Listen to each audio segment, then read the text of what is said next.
Hello everyone, कैसे हैं आप लोग। आज की क्लास में हम पढ़ने वाले हैं क्लास 10th इंग्लिश का फुटप्रिंट्स विदाउट फीट बुक से chapter number 6 the making of a scientist. इसके राइटर है रॉबर्ट डब्ल्यू पीटरसन। ठीक है, चलिए स्टार्ट करते हैं। ये स्टोरी एक साइंटिस्ट के बारे में है। Richard Ebright has received the Searle scholar award and the Schering Plough award for biochemistry and molecular biology. तो ये पूरा स्टोरी एक साइंटिस्ट के बारे में है और वो साइंटिस्ट का नाम है रिचर्ड एब्राइट। इस नाम को याद कर लीजिए। इन्हें ये 2 अवार्ड मिला हुआ है। ठीक है, it was his fascination for butterflies that open the world of science to him. और ये जो साइंस में इनका इंटरेस्ट इतना इसलिए डेवलप हुआ क्योंकि उनको बटरफ्लाइज की तरफ काफ़ी ज़्यादा फैसिनेशन था। फैसिनेशन मतलब अट्रैक्शन। ठीक है, तो बटरफ्लाइज की तरफ अट्रैक्शन के कारण ही वो साइंस की दुनिया में इतना तरक्की कर पाए। चलिए देखते हैं स्टोरी में कैसे उन्होंने क्या क्या तरक्की किया है। फिलहाल के लिए आप यहाँ पे सिर्फ ये 2 बात याद कर लीजिए कि साइंटिस्ट का नाम है रिचर्ड एब्राइट और उन्हें बटरफ्लाइज की तरफ काफ़ी अट्रैक्शन था। चलिए स्टार्ट करते हैं। At the age of 22 the former scout of the year excited the scientific world with a new theory on how cells work. Richard Ebright 22 साल के थे और वो पहले स्काउट ऑफ द ईयर भी रह चुके थे। स्काउट एक ऐसे पर्सन को बोलते हैं जो सोल्जर का ट्रेनिंग ले लिया हो, मतलब उसे ये सिखाया गया हो कि अपना हेल्प कैसे करे और दूसरों का हेल्प कैसे करे। ठीक है, तो वो पहले स्काउट ऑफ द ईयर भी रह चुके थे। उन्होंने पूरे साइंटिफिक वर्ल्ड को चौंका दिया अपने एक नई थ्योरी से, और वो थ्योरी था ऑन हाउ सेल्स वर्क। आपको पता है कि हमारे शरीर जो है वो छोटे छोटे सेल से बने हुए हैं, तो वो सेल्स काम कैसे करते हैं इसके बारे में थ्योरी लिखकर उन्होंने पूरे साइंटिफिक वर्ल्ड को चौंका दिया। ठीक है, तो जैसे जैसे हम अंडरलाइन किए हैं वैसे वैसे आप भी अंडरलाइन कर लीजिए अपने बुक में। ये सब इंपॉर्टेंट पॉइंट्स है। Richard H. Ebright and his college roommate explained the theory in an article in the Proceedings of the National Academy of Science। ये रिचर्ड एब्राइट का फुल नाम है रिचर्ड एच एब्राइट। ठीक है, तो वो और उनके कॉलेज के रूममेट थे। इन दोनों ने मिलकर इस थ्योरी को एक्सप्लेन किया एक आर्टिकल में, और वो आर्टिकल कहाँ छपा? In the proceedings of the national academy of science. ये एक साइंटिफिक जर्नल है। ठीक है, इसमें किसी का आर्टिकल छपना, साइंटिफिक आर्टिकल छपना काफ़ी सम्मान का बात माना जाता है। तो इन दोनों का आर्टिकल इसमें छपा था और वो थ्योरी किसके रिगार्डिंग था कि सेल्स कैसे काम करता है। ये बात को आप याद कर लीजिए। आगे बढ़ते हैं। It was the first time this important scientific journal had ever publish the work of college students. ऐसा ये पहली बार हुआ था कि इतना इंपॉर्टेंट साइंटिफिक जर्नल, उस जर्नल का नाम क्या है? Proceedings of the national academy of science. इस जर्नल में कि किसी कॉलेज के स्टूडेंट का आर्टिकल इसमें छपा हुआ हो, ऐसा पहली बार हुआ था ये। नहीं तो आमतौर पर बड़े बड़े रिसर्चर लोग के आर्टिकल ही इसमें छपते हैं। ठीक है, in sports that would be like making the big leagues at the age of 15 and hitting a home run for the first time at bat. अगर हम इस सक्सेस को स्पोर्ट्स से अगर कंपैरिजन करें तो ये ऐसा होगा कि मान लीजिए एक बिग लीग हो रहा है। बिग लीग मतलब हाईएस्ट रैंकिंग चैम्पियनशिप हो रहा है, स्पेशली बेसबॉल का, और उस चैम्पियनशिप में एक 15 साल का लड़का आता है और पहली बार बैटिंग करते हुए ही होम रन हिट कर देता है। तो ये जितना सक्सेस माना जाता है ना, उतना ही सक्सेस इस साइंटिफिक जर्नल में अपना एक आर्टिकल छपना माना जाता था। ठीक है, यहाँ पे स्टार दिया हुआ है। चलिए देख लेते हैं नीचे क्या लिखा हुआ है। Getting a paper published at the age of 15 in a scientific journal is here compare to scoring a home run while batting for the first time. तो उस साइंटिफिक जर्नल में पेपर पब्लिश करना उतना ही बड़ा सक्सेस माना जाता है जितना कि पहली बार बैटिंग करते हुए होम रन स्कोर करना। ठीक है, और ये अमेरिका का कंट्री का बात किया जा रहा है यहाँ पे। तो अमेरिका में बेसबॉल ही वहाँ पे नेशनल स्पोर्ट है, और ये होम रन जो है ये बेसबॉल में टर्म यूज़ होता है। ठीक है, बस ये कंपैरिजन के लिए है, उतना आपको इसमें दिमाग नहीं लगाना है। आगे बढ़ते हैं। For Richard एब्राइट it was the first in a long string of achievements in science and other fields. Richard एब्राइट के लिए ये पहला ऐसा अचीवमेंट था। ऐसे तो उन्होंने कई सारे अचीवमेंट किए हैं। स्ट्रिंग ऑफ अचीवमेंट मतलब बहुत सारे अचीवमेंट उन्होंने किए हैं साइंस और अदर फील्ड्स में भी, लेकिन उनके लिए भी इस साइंटिफिक जर्नल में अपना आर्टिकल छपना एक बड़ा फर्स्ट एक्सपीरियंस था, अच्छा एक्सपीरियंस था। ठीक है, and it all started with butterflies. और ये सारा जो इनका अचीवमेंट का सिलसिला है ये सब बटरफ्लाइज के साथ स्टार्ट हुआ था। अब ये तो हो गया प्रेजेंट सिनेरियो में ऐसा ऐसा सीन है। अब देखते हैं, अब हम उनका कहानी को पढ़ेंगे पूरा बचपन से लेकर कॉलेज लाइफ तक, और देखेंगे कि उन्होंने किस किस क्लास में क्या क्या चीज़ अचीव किया है। ठीक है, चलिए स्टार्ट करते हैं। An only child Ebright grew up north of Reading Pennsylvania. तो रिचर्ड एब्राइट इकलौते बच्चे थे अपने पेरेंट्स के, और उनका पालन पोषण रीडिंग में हुआ था। रीडिंग एक शहर का नाम है इन पेंसिल्वेनिया। पेंसिल्वेनिया एक स्टेट है in the United states of America में। ठीक है, तो ये इसको भी अंडरलाइन कर लीजिए, इसको याद कर लेना है आपको कि यहाँ पे इन्होंने ग्रू अप किया। There wasn't much I could do there he said. तो रिचर्ड एब्राइट बोलते हैं कि उन्हें वहाँ पे ज़्यादा कुछ करने को था नहीं। आई सर्टेनली कुडंट प्ले फुटबॉल और baseball with a team of one. वो वहाँ पे चूँकि इकलौते बच्चे थे और कोई वहाँ पे बच्चा लोग था नहीं, तो उस वजह से वो वहाँ पे फुटबॉल या फिर बेसबॉल तो खेल नहीं सकते थे। But there was one thing I could do, collect things. लेकिन एक चीज़ वो ज़रूर कर सकते थे, वहाँ पे वो चीज़ों को कलेक्ट करना स्टार्ट कर दिए। कहाँ पे? रीडिंग पेंसिल्वेनिया में, ठीक है। So he did and did he ever. तो उन्होंने चीज़ों को कलेक्ट करना स्टार्ट भी कर दिया और वो हमेशा करते रहे कलेक्ट। बिगिनिंग इन किंडरगार्टन, तो उन्होंने चीज़ों को कलेक्ट करना किंडरगार्टन मतलब केजी क्लास से ही स्टार्ट कर दिया। एब्राइट collected butterflies with the same determination that has marked all his activities. तो एब्राइट का ये एक स्पेशल फीचर था कि वो किसी भी काम को काफ़ी ज़्यादा डिटर्मिनेशन के साथ करते थे, मतलब दृढ़ निश्चय के साथ। तो जिस डिटर्मिनेशन के साथ वो बाकी सब काम करते थे, उसी डिटर्मिनेशन के तहत उन्होंने बटरफ्लाई कलेक्ट करना भी स्टार्ट कर दिया, ठीक है। तो ये वर्ड को अंडरलाइन कीजिएगा, उनका एक स्पेशल फीचर है, वो काफ़ी डिटर्मिनेशन के साथ किसी भी काम को करते हैं। He also collected rocks, fossils and coins. उन्होंने बटरफ्लाइज के साथ साथ रॉक्स भी कलेक्ट किया। फॉसिल्स का मतलब होता है जो हज़ारों साल पहले प्लांट और एनिमल्स मर चुके हैं, उनका मिट्टी खोद के उनका डेड रिमेन्स को निकालना, और कॉइन्स, ठीक है, ये सब चीज़ भी उन्होंने कलेक्ट किया। He became an eager astronomer too sometimes star gazing on light. और वो एक एस्ट्रोनॉमर भी बने। एस्ट्रोनॉमर ऐसे पर्सन को बोलते हैं जो सन, मून या फिर स्टार्स के बारे में स्टडी करे, ठीक है। और कभी कभी तो वो रात भर तक स्टार्स को देखते रह जाते थे, इतने ईगर एस्ट्रोनॉमर थे वो। समझे कि नहीं यहाँ तक? चलिए, अब आगे बढ़ने से पहले ये अमेरिका कंट्री का बात हो रहा है, तो वहाँ पे एजुकेशन सिस्टम कैसा है उसको पहले समझ लेते हैं, फिर हम आगे स्टोरी को समझेंगे, उससे कहानी समझने में ईजी हो जाएगा थोड़ा। तो ये आप पिक्चर देख पा रहे हैं अपने स्क्रीन पर। यहाँ पे देखिए, अमेरिका में स्कूल एजुकेशन कुछ ऐसा है। किंडरगार्टन से स्टार्ट होता है केजी क्लास से, और फिर फर्स्ट ग्रेड, सेकंड ग्रेड करते करते 12th ग्रेड तक जाते हैं। यहाँ पर केजी से लेके क्लास 5 तक, 5th ग्रेड तक, इसको हम लोग बोलते हैं एलिमेंट्री स्कूल, ठीक है। फिर 6th ग्रेड से लेके 8th ग्रेड तक को बोलते हैं मिडिल स्कूल, और 9th से 12th ग्रेड तक को बोलते हैं हाई स्कूल। इतना समझे? अब देखिए, जो 11th ग्रेड है ना, इसको हम लोग हाई स्कूल जूनियर भी बोलते हैं, और 12th ग्रेड को हाई स्कूल सीनियर भी बोलते हैं। इसको याद कर लीजिए आप, ये स्टोरी में बहुत बार इसका जिक्र होगा। कोई आपसे पूछे कि first year of high school, तो आप क्या बोलेंगे? 9th ग्रेड बोलेंगे। Second year of high school तो 10th ग्रेड बोलेंगे, ठीक है। फिर स्कूल ख़त्म होने के बाद कॉलेज में आ जाते हैं बच्चे लोग वहाँ पे, और फिर वहाँ पे first year, second year, third year, fourth year होता है, 4 साल का कॉलेज। फर्स्ट ईयर को हम लोग फ्रेशमैन ईयर भी बोलते हैं, इसको याद कीजिए, ये बहुत इंपॉर्टेंट है। सेकेंड ईयर को सोफोमोर ईयर, और थर्ड ईयर को जूनियर ईयर, और फोर्थ ईयर को सीनियर ईयर। बहुत इंपॉर्टेंट है ये टर्मिनोलॉजी, इसको याद कर लीजिए, स्टोरी समझने में काफ़ी ईजी होगा इससे, ठीक है। तो चलिए अब आगे कंटिन्यू करते हैं। From the first he had a driving curiosity along with a bright mind. तो स्टार्टिंग से ही उनके मन में काफ़ी ज़्यादा क्यूरियोसिटी था चीज़ों को जानने का, ठीक है, और उनके पास एक काफ़ी ब्राइट माइंड भी था। तो ये 2 वर्ड को भी अंडरलाइन कीजिएगा, जो बहुत बहुत बहुत इंपॉर्टेंट है, ठीक है। ये 2 फीचर था उनमें। He also had a mother who encouraged his interest in learning. और उनके पास एक मम्मी भी थी, जो मम्मी उनको इनकरेज करती थी कि उनको लर्निंग में ज़्यादा और ज़्यादा से ज़्यादा इंटरेस्ट हो। अब यहाँ पे मदर का रोल काफ़ी इंपॉर्टेंट है, ठीक है। चलिए देखते हैं वो क्या क्या रोल परफॉर्म करती है। She took him on trips, bought him telescopes, microscopes, cameras, mounting materials and other equipment, and helped him in many other ways. तो उनकी मम्मी जो थी वो उन्हें ट्रिप पे ले जाया करती थी, ठीक है। आपको पता है कि ट्रैवलिंग करने से भी काफ़ी चीज़ सीखने को मिलता है, तो ऐसा उनकी मम्मी करती थी। और उनके लिए टेलीस्कोप ला के दी, क्योंकि उन्हें एस्ट्रोनॉमी का काफ़ी ज़्यादा इंटरेस्ट था। माइक्रोस्कोप ला के दी, कैमराज ला के दी, माउंटिंग मटेरियल मतलब जिस पे कैमरा रखा जाएगा वो सब ला के दी, और भी कई सारे इक्विपमेंट ला के दी, और उनको और भी कई सारे तरीक़ों से उन्हें हेल्प किया, ठीक है। तो ये मदर का रोल याद कीजिए, एग्जाम में पूछा जाता है कि उनकी मम्मी ने उसे कैसे हेल्प किया।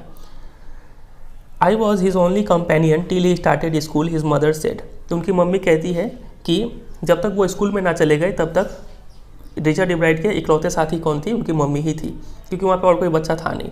स्टार्टिंग में भी हमने देखा था कि वहाँ पे उन्होंने कहा था कि आप फुटबॉल और बेसबॉल नहीं खेल सकते हैं एक टीम के साथ, मतलब एक बच्चे के साथ, क्योंकि वहाँ पे वो इकलौते बच्चे थे रीडिंग पेंसिल्वेनिया में। After that I would bring home friends for him. और जब वो स्कूल चले गए तब उन्होंने क्या किया, उनकी मम्मी ने, कि उनके दोस्तों को भी घर में बुलाती थी वो, ताकि वो लोग बात करें और कुछ सीखें। But at night we just did things together. लेकिन रात के समय में वो दोनों माँ बेटे एक साथ बैठते थे और एक साथ काम करते थे।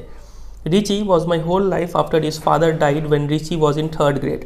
तो रिची मतलब रिचर्ड एब्राइट को यहाँ पे बोला गया है। तो जब रिचर्ड एब्राइट जब 3rd ग्रेड में थे तब उनके पिताजी का मृत्यु हो जाता है और उसके बाद रिची और उसकी माँ एक साथ ही रहते हैं। ठीक है। She and her son spend almost every evening at the dining room table. तो उसकी माँ और रिचर्ड एब्राइट दोनों हर शाम को या फिर रात को अपना समय कहाँ बिताते हैं? डाइनिंग रूम के टेबल पे बिताते हैं। If he didn't have things to do I found work for him, not physical work but learning things, his mother said. तो उनकी मम्मी बोलती है कि अगर रिचर्ड के पास कोई काम करने को ना हो तो मैं उसके लिए काम ढूंढ के देती थी। ऐसा नहीं कि फिजिकल काम कोई करवाई, घर पोछा या फिर झाड़ू लगवाना, ऐसा काम नहीं, बट लर्निंग थिंग्स, ऐसा काम जिससे उसे कुछ सीखने को मिले। ही लाइक्ड इट, और इसे यह पसंद भी था। ही वॉन्टेड टू लर्न, और रिचर्ड चीज़ों को सीखना चाहता था। तो अभी तक हमने रिचर्ड एब्राइट का कुछ स्पेशल फीचर देखा है। क्या क्या देखा हमने? देखिए, सबसे पहले हमने देखा कि वो किसी भी काम को डिटर्मिनेशन के साथ करते थे, ये पहला पॉइंट। दूसरा पॉइंट, उनके मन में काफ़ी ज़्यादा क्यूरियोसिटी था, चीज़ों को जानने का इच्छा था। ठीक है। तीसरा पॉइंट, उनके पास एक ब्राइट माइंड था, वो काफ़ी तेज़ दिमाग वाले थे। और चौथा, ही वॉन्टेड टू लर्न, वो चीज़ों को सीखना चाहते थे। तो ये सब कुछ स्पेशल क्वालिटीज़ है जो उनमें बचपन से ही प्रेजेंट था, और यही सब चीज़ उन्हें एक साइंटिस्ट बनने में हेल्प किया। ठीक है। चलिए आगे देखते हैं, और ये सब चीज़ को आप याद कर लीजिए। ठीक है, जो अंडरलाइन किया हुआ है। एंड लर्न ही डिड, और उन्होंने चीज़ों को सीखा भी। He earned top grades in school, school में जब वो थे तो वो हमेशा फर्स्ट आते थे। On every day things he was just like every other kid, his mother said. और उनकी मम्मी कहती है कि बाकी सब कामों में, ठीक है, रोज़मर्रा के कामों में वो जैसे बाकी बच्चे करते हैं वो वैसे ही थे, ऑर्डिनरी बच्चे की तरह परफॉर्म करते थे, लेकिन पढ़ाई में वो टॉप क्लास थे। By the time he was in the 2nd grade, एब्राइट had collected all 25 species of butterflies found around his home town. जब वो 2nd क्लास में गए तब एब्राइट ने उनके होम टाउन में जितने भी प्रजाति के बटरफ्लाई पाए जाते हैं, 25 प्रजाति थे वहाँ पे, वो 25 के 25 को कलेक्ट कर चुके थे। ठीक है। तो डिफरेंट टाइप्स का बटरफ्लाई का यहाँ पे नाम दिया गया है। ये देखिए, species and sub species of butterflies collected in 6 weeks in reading Pennsylvania. 6 हफ्तों में उन्होंने ये सब स्पीसीज ऑफ बटरफ्लाई को कलेक्ट किया था। तो अगर आप यहाँ पे देखें, इसको बोलते हैं स्पीसीज, गोसामर विंग्ड बटरफ्लाइज, और ये सब हो गया उसमें सब स्पीसीज। फिर ये स्पीसीज, इसका कोई सब स्पीसीज नहीं है। फिर ये स्पीसीज, इसका सब स्पीसीज, ये स्पीसीज, इसका सब स्पीसीज। ठीक है। अगर आप इसको ब्लैक डॉट्स को काउंट करेंगे तो ये सब मिलेगा 24, और इसको मिलाएंगे तो ये हो जाएगा 25। ठीक है। चलिए, तो ये सब याद नहीं करना है आपको, बस ऐसे दिया गया है ये।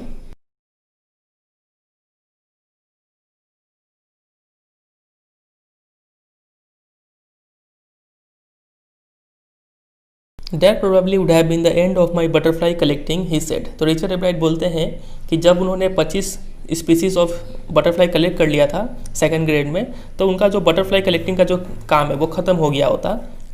ठीक है। But then my mother got me a children's book called the travels of monarch X. लेकिन तभी उनकी मम्मी ने क्या किया, एक उन्हें बुक ला के दिया, और उस बुक का नाम था the travels of monarch x. बहुत इंपॉर्टेंट है, यही उनके लाइफ में एक टर्निंग पॉइंट था। That book, which told how monarch butterflies migrate to Central America, opened the world of science to the eager young collector. तो उस बुक में बताया गया था कि कैसे मोनार्क बटरफ्लाई, एक टाइप का बटरफ्लाई है, इसका आप देख पा रहे हैं यहाँ पे ये स्पीसीज़ है। ठीक है। ये कैसे माइग्रेट करते हैं सेंट्रल अमेरिका तक। ठीक है। इसमें ये बताया गया था। ये बुक पढ़ के उन्हें पता चला कि वर्ल्ड ऑफ साइंस क्या है। अभी तक तो वो सिर्फ चीज़ों को कलेक्ट करते थे, लेकिन अब उन्हें पता चला कि साइंस असली मायने में है क्या। ठीक है। तो आप ये क्रोनोलॉजी याद करते चलिए। सबसे पहले हमने देखा था कि उन्होंने किंडरगार्टन में चीज़ों को बस कलेक्ट करना स्टार्ट किया था, बटरफ्लाई कलेक्ट किया उन्होंने। फिर जब वो 2nd ग्रेड में पहुँचे तब उन्होंने 25 स्पीसीज ऑफ बटरफ्लाई कलेक्ट कर चुके थे 6 हफ्ते में। ठीक है। 2nd ग्रेड में ये हुआ। अब देखते हैं आगे क्या होता है। और फिर 2nd ग्रेड में ही उनकी मम्मी ने उन्हें ये बुक ला के दिया, जिस बुक में बताया गया था कि ये जो मोनार्क बटरफ्लाई है ये कैसे माइग्रेट करते हैं टू द सेंट्रल अमेरिका। ठीक है। चलिए, और इस बुक का नाम याद कर लीजिए यहाँ पे। और एक बात, यहाँ पे मम्मी का रोल देखिए। मम्मी का रोल पहले तो ये था कि उनके लर्निंग में हेल्प किया उन्होंने, ये सब चीज़ उन्हें खरीद के दिया। फिर उनकी मम्मी ने ही उन्हें ये बुक ला के दिया, और यही बुक उनके लाइफ का टर्निंग पॉइंट था। ठीक है। चलिए आगे देखते हैं। At the end of the book readers were invited to help study butterfly migrations. और उसी बुक के एंड में रीडर्स को इन्वाइट किया गया था कि आप लोग भी हेल्प कीजिए बटरफ्लाई के माइग्रेशन को स्टडी करने में। ठीक है। बुक का नाम क्या है? The travels of monarch x. तो they were asked to tag butterflies for research by doctor Frederick A Urquhart of the University of Toronto Canada. तो उन्हें रीडर्स को बोला गया था कि आप लोग क्या कीजिए, बटरफ्लाई को टैग कीजिए। बटरफ्लाई टैग करना मतलब आप बटरफ्लाई के विंग के नीचे एक छोटा सा स्टिकर चिपका देते हैं। उस स्टिकर में एक यूनिक नंबर होता है, ठीक है, और उस नंबर से पता चलता है कि वो जो बटरफ्लाई है वो कहाँ कहाँ तक माइग्रेट किया है, कहाँ कहाँ से ट्रैवल करके आया हुआ है, ठीक है। तो मान लीजिए आपने किसी बटरफ्लाई को कैच किया और उसके विंग पर एक छोटा सा स्टिकर चिपका दिया, मतलब आपने उस बटरफ्लाई को टैग कर दिया, ठीक है। वो बटरफ्लाई उड़ के किसी और के पास जाएगा, अब वो इंसान उस बटरफ्लाई को कैच करेगा और देखेगा कि उसमें उसका विंग में कौन सा स्टिकर लगा हुआ है, मतलब कौन सा नंबर है वहाँ पे। तो वो नंबर का इन्फॉर्मेशन वो किसी रिसर्चर के पास पहुँचाएगा जो इसके ऊपर रिसर्च कर रहा है, ठीक है। तो यहाँ पे रिसर्च कौन कर रहा था? Doctor Frederick A Urquhart of the University of Toronto, Canada. तो कनाडा में यूनिवर्सिटी ऑफ टोरंटो है, उसमें एक प्रोफेसर है डॉक्टर फ्रेडरिक ए यूखार्ट। तो यही रिसर्च कर रहे थे कि बटरफ्लाइज माइग्रेट कैसे करते हैं, ठीक है। तो रीडर्स को बोला गया था कि आप बटरफ्लाई को टैग करो। तो Ebright's mother wrote to doctor Urquhart and soon Ebright was attaching light adhesive tags to the wings of monarch. तो एब्राइट की मम्मी ने डॉक्टर यूखार्ट को लेटर लिखा कि हाँ मेरा बेटा भी बटरफ्लाई को टैग करना चाहता है। तो उन्होंने वो स्टिकर भेजा होगा रिचर्ड के पास। And soon Ebright was attaching light adhesive tags, और तुरंत ही एब्राइट मतलब रिचर्ड एब्राइट छोटे छोटे एडेसिव टैग्स मतलब स्टिकर जो है वो मोनार्क के विंग्स पर चिपकाने लग गए थे, मतलब उन्होंने भी बटरफ्लाई का टैगिंग स्टार्ट कर दिया। Anyone who found the tagged butterfly was asked to send the tag to doctor Urquhart. और किसी को भी अगर वो टैग बटरफ्लाई मिलता था तो उसमें बोला गया था कि आप इस टैग को डॉक्टर यूखार्ट के पास पहुंचा दें। इससे पता चलेगा डॉक्टर यूखार्ट को कि वो बटरफ्लाई कहाँ कहाँ से माइग्रेट करके आया हुआ है। समझे कि नहीं समझे यहाँ तक? चलिए। The butterfly collecting season around Reading last 6 weeks in late summer. तो बटरफ्लाई को पकड़ने का जो सीज़न है ना रीडिंग शहर में, वो सिर्फ 6 हफ्ते ही तक चलता है, वो भी समर के एंड में।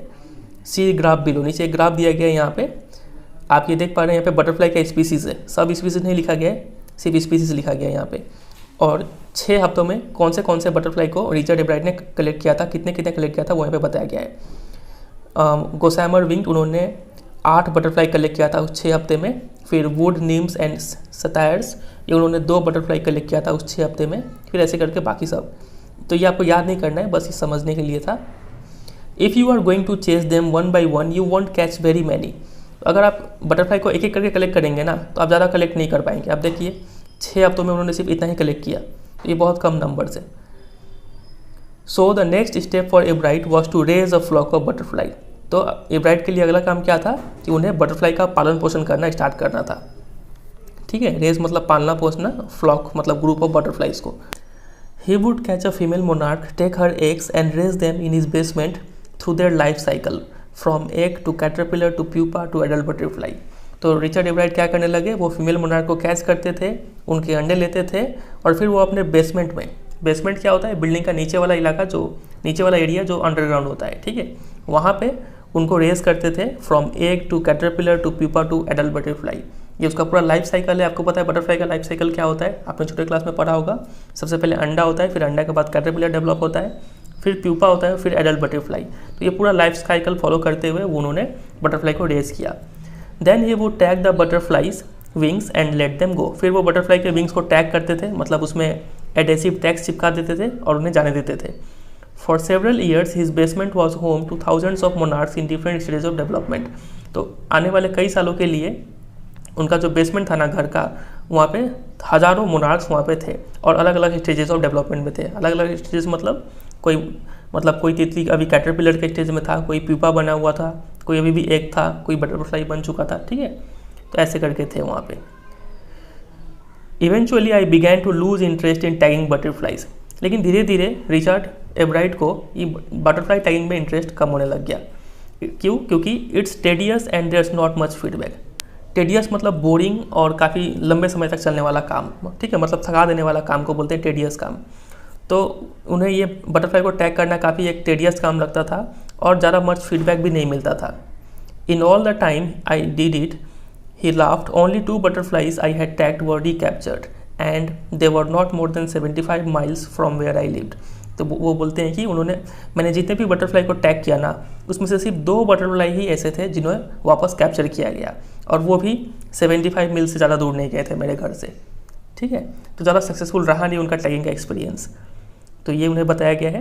तो एग्जाम में आपसे क्वेश्चन पूछ लेते हैं कि उन्हें बटरफ्लाई टैगिंग से इंटरेस्ट क्यों लूज़ होने लग गया।